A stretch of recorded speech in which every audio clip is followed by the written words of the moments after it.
दोस्तों, कहानी में अभी तक आपने सुना कि पंडित अयोध्यानाथ के देहांत के पश्चात उनकी पत्नी फूलमती की स्थिति अब पहले की तरह नहीं रहती। 4 पुत्र होने के बावजूद उनकी घर में किसी भी निर्णय में सलाह नहीं ली जाती, किसी भी काम में उन्हें पूछा नहीं जाता। बेटों की स्वार्थपरता अब उनके स्पष्ट रूप से सामने आ जाती है।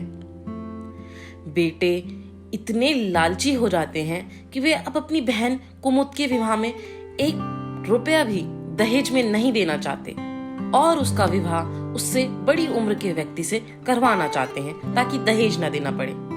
बेटे इस सीमा तक गिर जाते हैं कि वे छल कपट के द्वारा माता के गहने हड़प लेते हैं और फूलमती इसे त्याग समझकर बेटों को गहने दे देती है।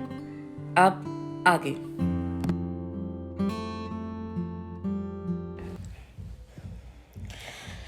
तीन महीने और गुजर गए।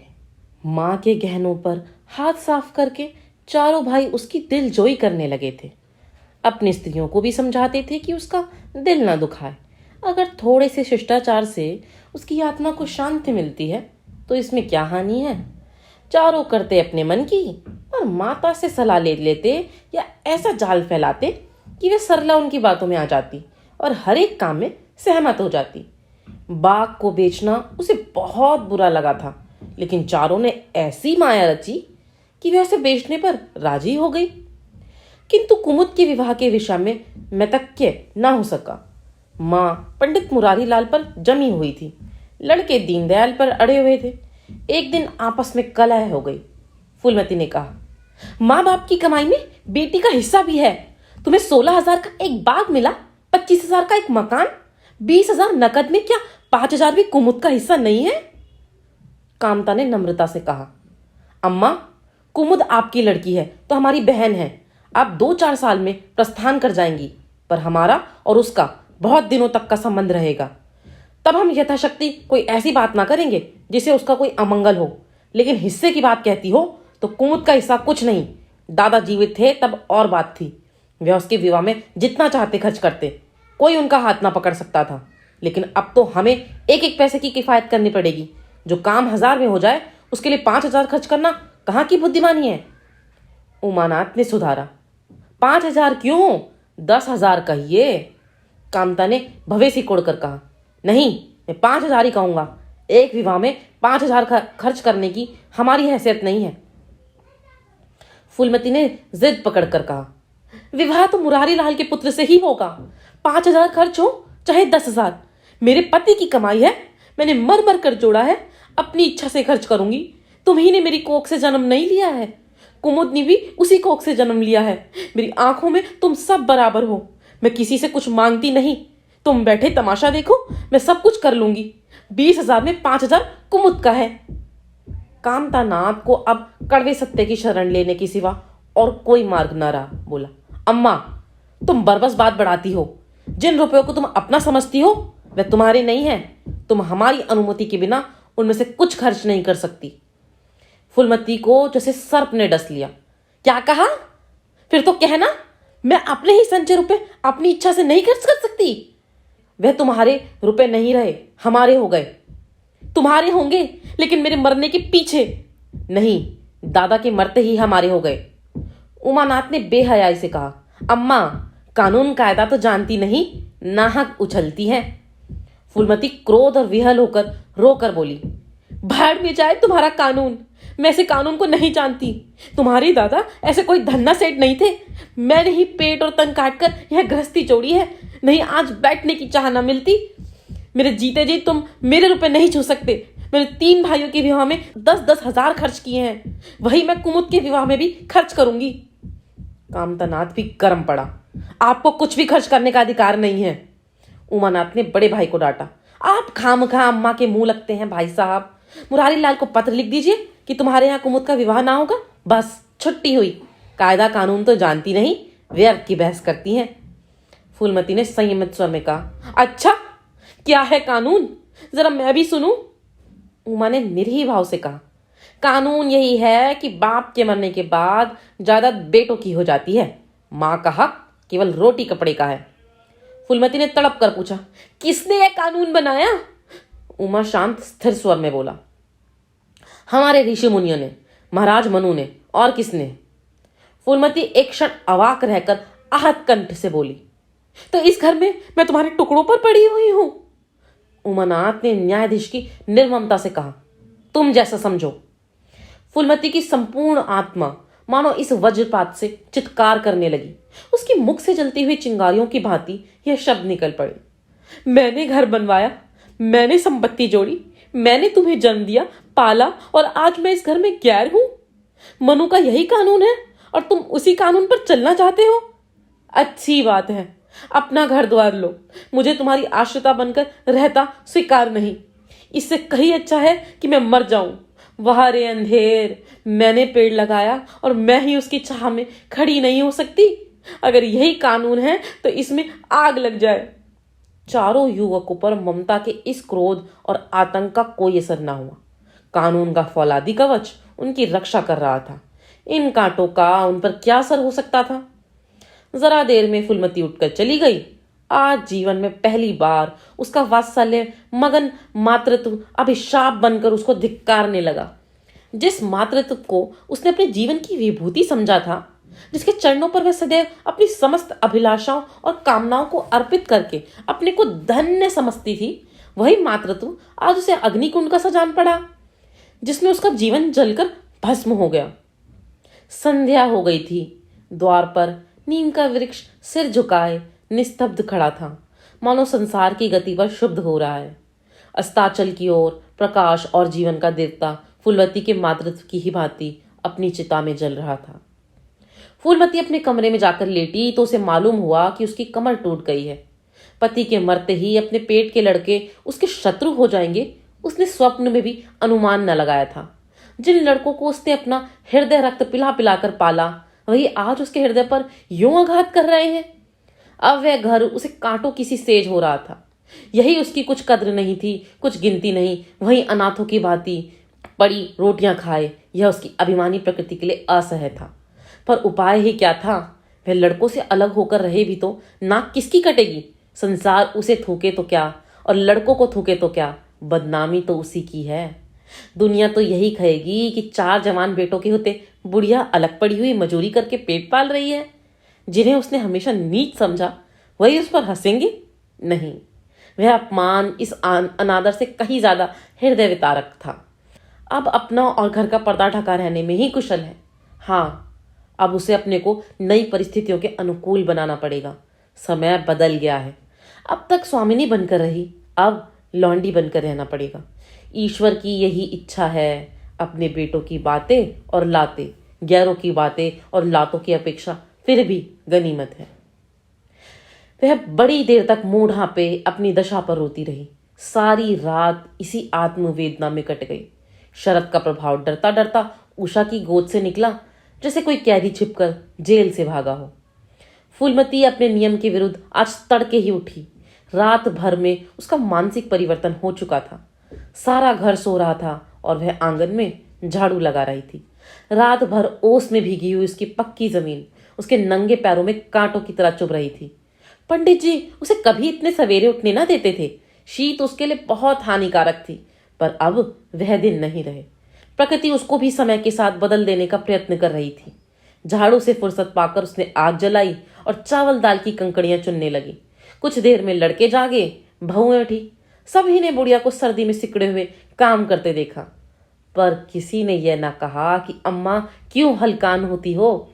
शायद सबके सब बुढ़िया के इस मान मर्दन पर प्रसन्न थे। आज से फूलमती का यह नियम हो गया कि जीत तोड़कर घर का काम करना और अंतरंग नीति से अलग रहना।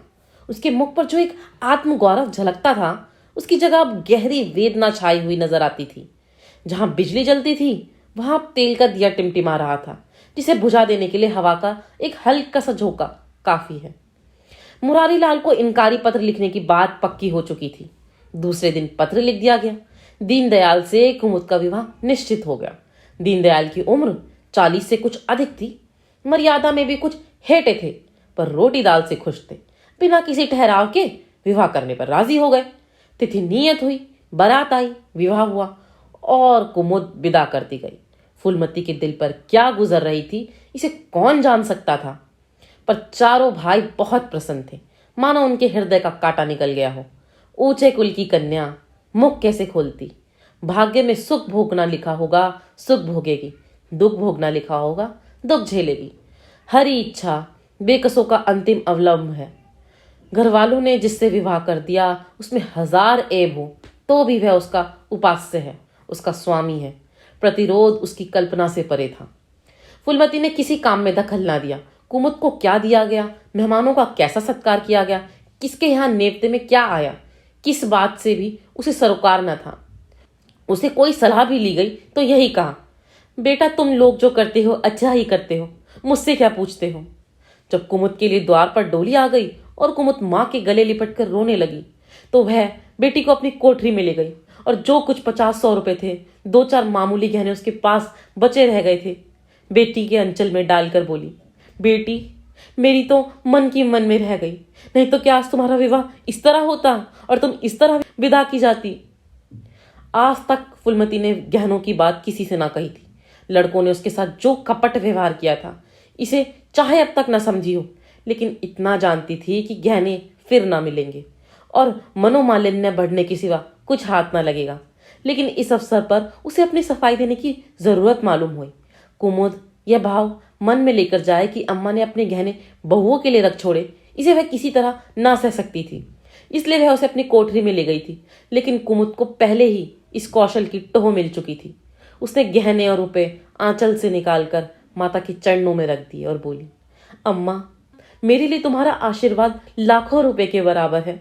तुम इन चीजों को अपने पास रखो, न जाने अभी तुम्हें किन विपत्तियों का सामना करना पड़े। फूलमती कुछ कहना ही चाहती थी कि उमानाथ ने आकर कहा, क्या कर रही है कुमुद, चल जल्दी कर, साइड टली जाती है, वह लोग हाय हाय कर रहे हैं, फिर तो 2-4 महीने में आएगी ही, जो कुछ लेना देना हो ले लेना। फूलमती के घावों पर जैसे मनो नमक पड़ गया। बोली, मेरे पास अब है क्या भैया जो इसे मैं दूंगी। जाओ बेटी, भगवान तुम्हारा सुहाग अमर करे। कुमुद विदा हो गई। फूलमती पछाड़ खाकर गिर पड़ी। जीवन की लालसा नष्ट हो गई। 1 साल बीत गया। फूलमती का कमरा घर में सब कमरों में बड़ा और हवादार था। कई महीनों से उसने बड़ी बहू के लिए खाली कर दिया था और खुद एक छोटी सी कोठरी में रहने लगी, जैसे कोई भिखारिन हो। बेटों और बहुओं से अब उसे जरा भी स्नेह ना रहा। वह अब घर की लौंडी थी।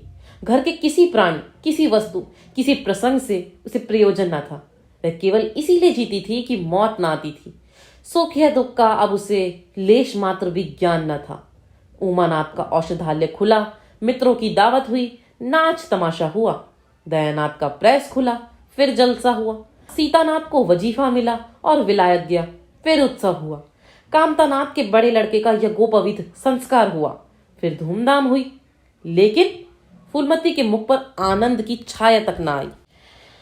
कामता प्रसाद टाइफाइड में महीने भर बीमार रहा और मर कर उठा। दयानाथ ने अब की अपने पत्र का प्रचार बढ़ाने के लिए वास्तव में एक आपत्तिजनक लेख लिखा और 6 महीने की सजा पाई। उमानाथ ने एक फौजदारी के मामले में रिश्वत लेकर गलत रिपोर्ट लिखी और उसकी सनद छीन ली गई। पर फूलमती के चेहरे पर रंज की परछाई तक न पड़ी। उसके जीवन में अब कोई आशा, कोई दिलचस्पी, कोई चिंता न थी। बस पशुओं की तरह काम करना और खाना, यही उसकी जिंदगी के 2 काम थे। जानवर मारने से काम करता है पर खाता है मन से। फूलमती बेकहे काम करती थी पर खाती थी विष के कौर की तरह। महीनों से सिर में तेल न लगा था, महीनों कपड़े धुलते ना थे, कुछ परवाह नहीं। चेतना शून्य हो गई थी। सावन की झड़ी लगी हुई थी। मलेरिया फैल रहा था। आकाश में मटियाले बादल थे, जमीन पर मटियाला पानी। आर्द्र वायु शीत ज्वर और श्वास का वितरण करती फिरती थी। घर की मेहरी बीमार पड़ गई। फूलमती ने घर के सारे बर्तन मांजे, पानी में भीग भीग कर सारा काम किया, फिर आग जलाई और चूल्हे पर पतीलियां चढ़ा दी। लड़कों को समय पर भोजन मिलना चाहिए। सहसा उसे याद आया, कामतानाथ नल का पानी नहीं पीते। उसी वर्षा में गंगा जल लाने चली। कामतानाथ ने पलंग पर लेटे लेटे कहा, रहने दो अम्मा, मैं पानी भर लाऊंगा, आज मेहरी खूब बैठ रही है। फूलमती ने मटियाले आकाश की ओर देखा और कहा, तुम भीग जाओगे बेटा, सर्दी हो जाएगी। कामतानाथ ने बोला, तुम भी भीग रही हो, कहीं बीमार ना पड़ जाओ। फूलमती निर्मम भाव से बोली, मैं बीमार ना पड़ूंगी, मुझे भगवान ने अमर कर दिया है। उमानाथ भी वहीं बैठा हुआ था। उसके औषधालय में कुछ आमदनी ना होती थी, इसलिए बहुत चिंतित था। भाई भावच की मुंह देखी करता रहता था। बोला, जाने भी दो भैया, बहुत दिन बहुओं पर राज कर चुकी है, उसका प्रायश्चित तो करने दो। गंगा बढ़ी हुई थी जैसे समुद्र हो, क्षितिज के सामने के कुल से मिला हुआ था। किनारों के वृक्ष की केवल फुनगियां पानी के ऊपर रह गई थी। घाट ऊपर तक पानी में डूब गए थे। फूलमती कलसा लिए नीचे उतरी, पानी भरा और ऊपर जा रही थी कि पांव फिसल गया। संभल ना सकी, पानी में गिर पड़ी। पल भर हाथ पांव चलाए, फिर लहरें उसे नीचे खींच ले गई। किनारे पर 2-4 पंडे चिल्लाए, अरे दौड़ो, बुढ़िया डूबी जाती है। 2-4 आदमी दौड़े भी, लेकिन फूलमती लहरों में समा गई थी, उन बल खाती हुई लहरों में जिन्हें देखकर ही हृदय कांप उठता था। एक ने पूछा, यह कौन बुढ़िया थी? अरे वही, पंडित अयोध्यानाथ की विधवा है। अयोध्यानाथ तो बड़े आदमी थे। हाँ थे तो, पर इसके भाग्य में ठोकर खाना ही लिखा था। उनके तो कई लड़के बड़े बड़े हैं और सब कमाते हैं। हाँ सब हैं भाई, मगर भाग्य भी तो कोई वस्तु है। दोस्तों, यह कहानी आज के समय में भी उतनी ही सार्थक है जितनी उस समय थी जब ये लिखी गई। तो आपके इस संबंध में क्या विचार हैं, कमेंट सेक्शन में जरूर बताइएगा और जुड़े रहिए मेरे चैनल राहें कहानियों की से। सुनते रहिए एक कहानी दीपाली की जुबानी। Thank you.